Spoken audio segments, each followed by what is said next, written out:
Oh, Skinny Kayla back and your boy. We out here. Oh my gosh, bro. I'm so much way. I'm so proud of myself. But anyway, ladies and gentlemen, today we're talking about YouTuber apologies. Now, I recently had a really big hunch for YouTuber apologies.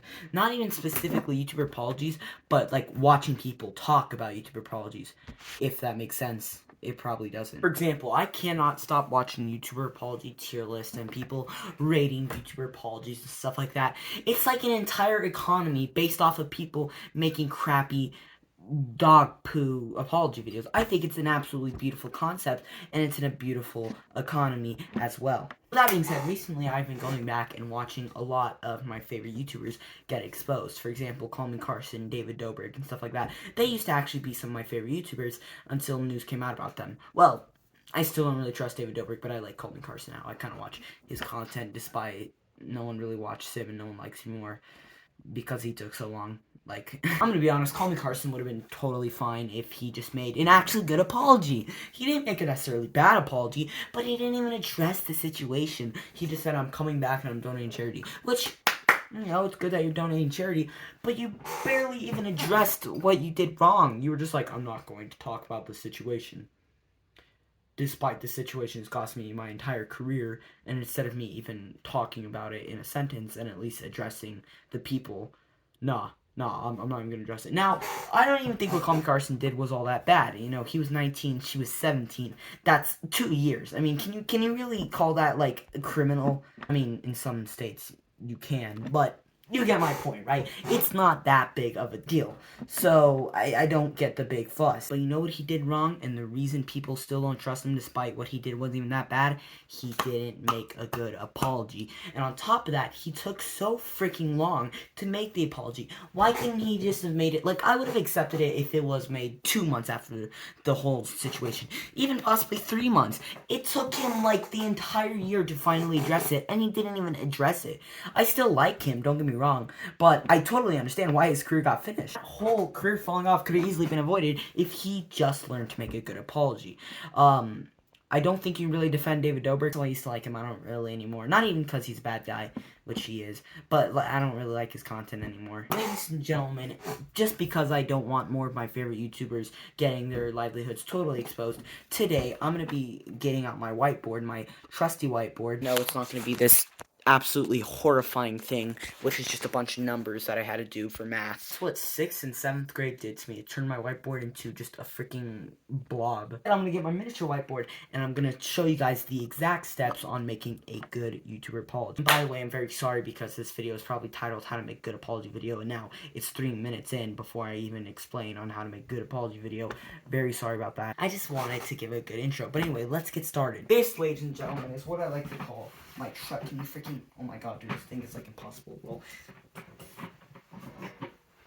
Ladies and gents, this is, in my opinion, the perfect apology, I guess, instructions. So, let's review, shall we? Let me scoot in. Back again.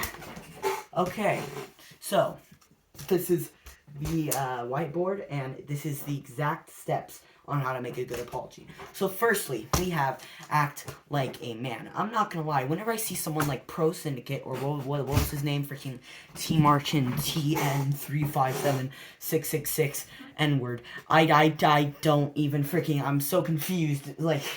He's a very buff guy. He has a Jeep. Like, he's obviously, like, a man. And his entire video was him talking about how this affects me. And, oh my god, I'm losing subs. And I have to kiss my dog just so I feel better.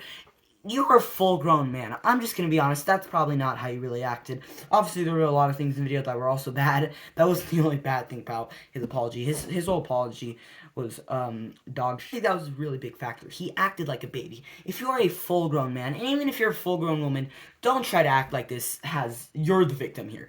Don't. Act like a man slash muscular woman, even if you're not, even if you're like this little kid and this actually has affected you, it's never going to go down well if you try to act like the victim in an apology video. This is why I respect people like PewDiePie so much, and please stop commenting that I'm the kid PewDiePie. I know that I talk exactly like him, and I know I have the same exact mannerisms as him, but hey, shut up. You want to act like a full-grown man. Be a man slash muscular woman slash muscular what are the other genders? Non-binary. I don't know. But anyway, next thing we got, which to be honest probably should have been the first thing, because well, we're kind of backtracking here. Rehearse. I'm gonna be honest. Many times I watch an apology video like James Charles Tati and David Dobrik's Let's Talk and Logan Paul's So Sorry, and I watch them and I can just easily tell they didn't rehearse this. They didn't even have a script. Logan Paul might have had a script. And if he did, then geez, how could you have a script and still make a bad apology video? Now, I'm going to say this, and I'm going to say this proud. I know this might sound bad, but I'm going to honestly get this out of the way. I don't think it's bad to have a script for your apology video. A lot of people see it as insincere and say that, like, oh my god, you use a script, these aren't even your real words. But to be honest, like, I forget how to say things all the time. I forget how to say words. This happens a lot of times in my videos. I just don't know how to get the words out exactly. That happens all the time, bro. And, so yeah, I don't blame you if you have a script. My message to YouTube video was such a hard video to make. I made 5 attempts at that video before I decided I'm gonna have a script. And I didn't feel bad about having a script. Because, like, I mean, if it's a long video to make, which, by the way, it shouldn't be, because my next step is no longer than 10 minutes. But we'll get to that later. Then, yeah, have a script. I don't think that's bad. I don't know why so many people think that's frustrating. But, yeah, I think if you want to have a script and you can't get the words out correctly, yeah, go ahead.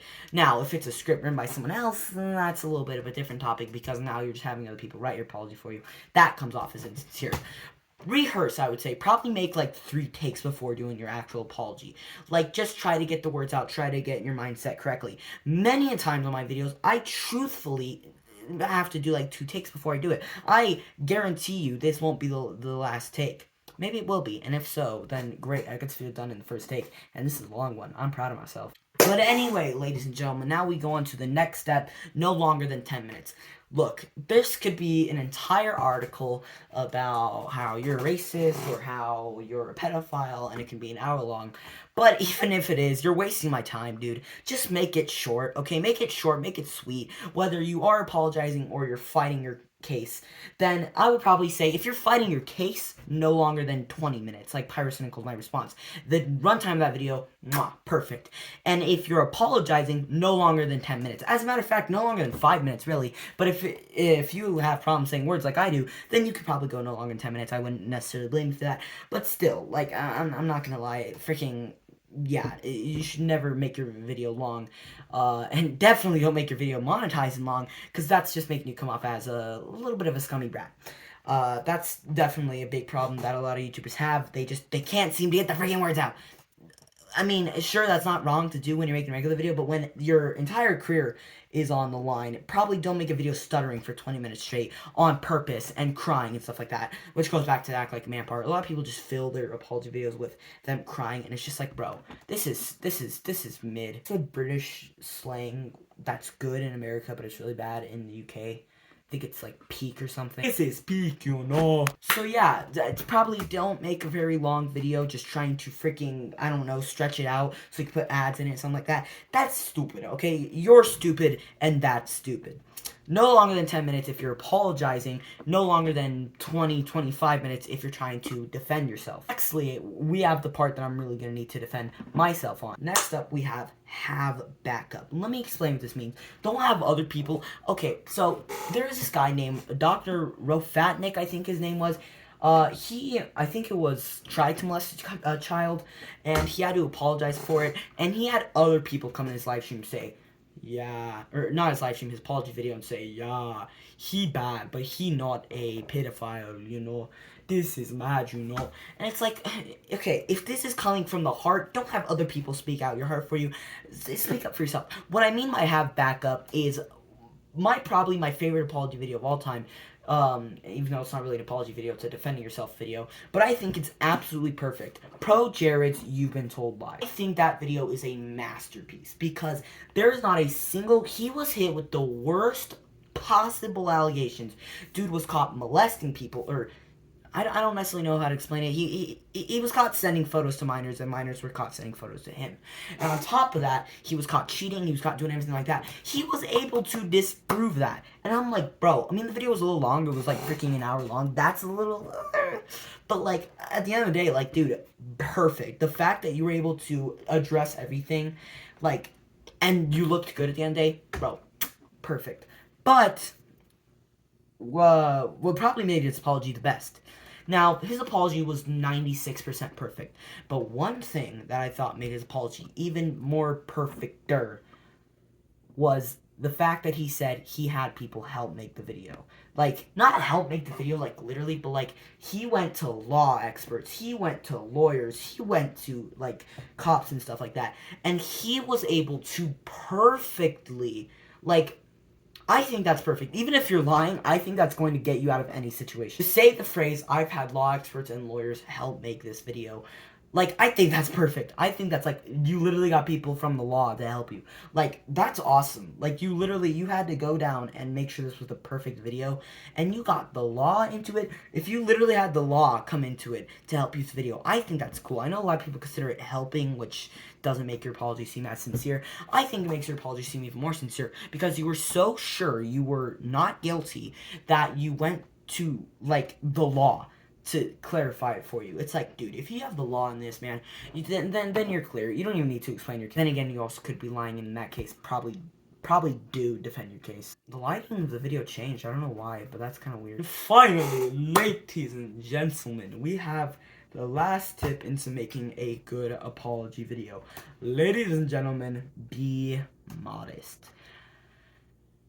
Okay, this is something that's it's something that even if you have a perfect apology video, it's something I still think is, if you're not being modest in the video, then it's like, geez, dude, I mean, are you really even sorry? For example, Logan Paul's so sorry. This dude's apology wasn't really even that bad. The words he was saying was not bad, but the way he got it out was bad, and especially where he was sitting wasn't all that good. He was sitting, I don't know where he was sitting, but wherever he was when he made that video, he looked like he had a very rich background. The background looked, mwah. It was like a chandelier. It was like it looked like a $5,000 a night hotel. Okay, it looked pimpin'. Probably don't do that for your apology video. Kind of just flexing to your fans. Oh my god, yes, I am sorry that a man killed himself and I recorded. Look at my $5,000 car. $5,000 actually pretty cheap for a car. $26,000 car. The worst example of this is T. Martin. Dude, this guy flexed that he not only has a cute dog. That dog was the cutest thing in the world, man. That dog was freaking... I'm sorry that I keep doing this in the video, but I don't know, it's just, I think, the perfect mannerism for it. That dog was, he was, and he had a perfect role, too. He was looking at the guy's face. He looked sad. The dog looked sad. How do you even get a dog to look sad unless you're beating it? He's kind of a scum, so he probably did beat the dog. I mean, to be honest, if it means you have to save your career, then I would do it too. That was a joke. Okay, freaking stands on Twitter. I have 4 dogs and I would never lay a hand on them. But anyway, and on top of that, he had his car. He had his multi-million-dollar house in the background of his video, and he had his car. This is obviously something that's brought up a lot when discussing his video, but I still think it's a perfect... Like, I just don't understand. How do you get your car to be in your video? Like, you must be the most skilled idiot in the world. Try to come off as modest. Try to be the everyday Joe. Billy, or what's the phrase? I think it's Joe. I don't know how it works, even though there's a lot of rich people named Joe. I just dropped that. Anyway, yeah, probably be modest. Don't film in the background of your $5 million house, you absolute dirtbag. Reason I love people like PewDiePie, besides maybe Jeffree Star and, like, Dan TDM and, like, Ryan's World, he's easily the richest person on YouTube. No doubt about it. Dude makes, even nowadays, I would say, probably even nowadays, dude pulls in, like, $5 million a year off YouTube. At his peak, he was pulling in probably $24 million off of YouTube each year. In 2019, he probably pulled in, he's probably a billionaire. But whenever he makes serious videos, or whenever he makes videos in general, he doesn't do it in the background of his multi-million-dollar mansion. Let's be honest, PewDiePie probably has a multi-million-dollar mansion. But he doesn't do it in the background of the richest part of the house. He does it in a small little bedroom, you know? He tries to seem modest about it. Don't try to come off as the everyday Joe, the everyday Billy, the everyday Chad, pretty much. Just try to come off as an average guy. Don't try to be some millionaire in the video. If you want to relate, which is probably one of the best things to do in an apology, come off as modest. Come off as, like, freaking, I don't know how to say it. Your everyday Joe. Something I've already said 3 times. I've repeated myself on this video. I'm just turning it to the kid Leafy's here as well. And finally, there was a last step. I cannot read it. I think it says you're done. I think that was the last one. It better be, because I amped up being modest as the last tip. That's pretty much, I think, all of the instructions you need into making... I need to stop doing that. Into making a dang near perfect apology. Obviously, I think you should add a few other things in. But, see, I see so many people talking about how to make a good apology video on YouTube. And it's a joke. It's like, you need to sigh. You need to have a dog in it. And it's like, ahaha, I get it. But let's be honest. If you were in a real controversy and you did that stuff, it probably wouldn't go down well. Okay? It wouldn't. So, probably don't follow those tips. Listen, I'm not a professional apologizer on the internet. I don't even think I've ever apologized on a YouTube video before. I think the only time I've ever even said sorry was when I made fun of a few of my mates in the Incasnito podcast. Go check that out. We're about to release episode 2. And, but yeah, I rarely ever have to say sorry to my audience. But I think it goes without saying, if you follow my tips, you're probably going to make a pretty good apology, I would imagine. But anyway, yeah, sorry this video was so long. I just wanted to make this clear, because I know this video kind of came off as a joke, but this is serious. There are so many YouTubers I love and respect that are getting canceled every day for stupid things they've done in the past. And I'm just like, bro, you could have easily saved your career if you said sorry in a good way, or if you made a video debunking it. But instead you made some dog crap apology. And I'm like, oh my god, bro, you could have saved your career. That's not even that big of an allegation. Carson is a prime example of this. Dude didn't even do anything that bad. But his apology was dog crap. It was terrible. The worst apology I've ever seen. Dude didn't even address it. But anyway, that's pretty much it. Oh my god, this video is only 17 minutes long. Jeez Louise. Okay, well, thank you all for watching, ladies and gentlemen. Take care, peace, and join the Virgin Gang for life by subscribing. Probably don't turn on bells and notification, because honestly, like, I don't have a schedule.